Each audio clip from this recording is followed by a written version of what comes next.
నటి సమంత రుత్ తన అందం, నటనతో నేషనల్ వైడ్‌గా ఎంతో గుర్తింపు తెచ్చుకున్నారు. గత కొంతకాలంగా ఆరోగ్య కారణాల వల్ల నటనకి దూరంగా ఉన్న సమంత తన సోషల్ మీడియా ద్వారా, యాడ్స్ ద్వారా ప్రేక్షకులకు టచ్‌లో ఉన్నారు. అయితే సమంత ఏ పోస్ట్ చేసినా కాంట్రోవర్సీగా మారుతుందని చెప్పొచ్చు. రీసెంట్‌గా హెల్త్‌కి సంబంధించి కూడా ఆమె ఒక పోస్ట్ షేర్ చేసుకున్నారు. సమంత షేర్ చేసిన ఆ పోస్ట్‌పై ఒక డాక్టర్ విరుచుకుపడ్డారనే చెప్పాలి. అయితే ఆ సంఘటనపై ఆమె ఎక్స్‌ప్లనేషన్ కూడా ఇచ్చారు. అయితే చాలా కాలం తర్వాత సమంత ఒక వీడియోని పోస్ట్ చేశారు.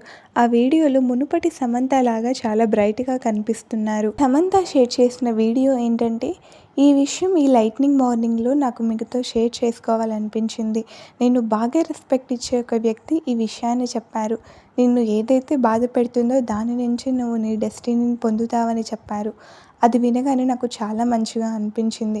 నిజమే కదా, మనలో బాధ నుంచి మన డెస్టినీ వస్తుంది కదా అంటూ షేర్ చేసుకుంది సమంత. చైతన్యతో విడాకులు, ఆ తర్వాత హెల్త్ ఇష్యూస్ వల్ల ఆమె చాలా డౌన్ అయ్యారు. ఇలాంటి సమయంలో ఆమెకి మోటివేషన్ అవసరము అంటూ ఆడియన్స్ కామెంట్ చేస్తున్నారు.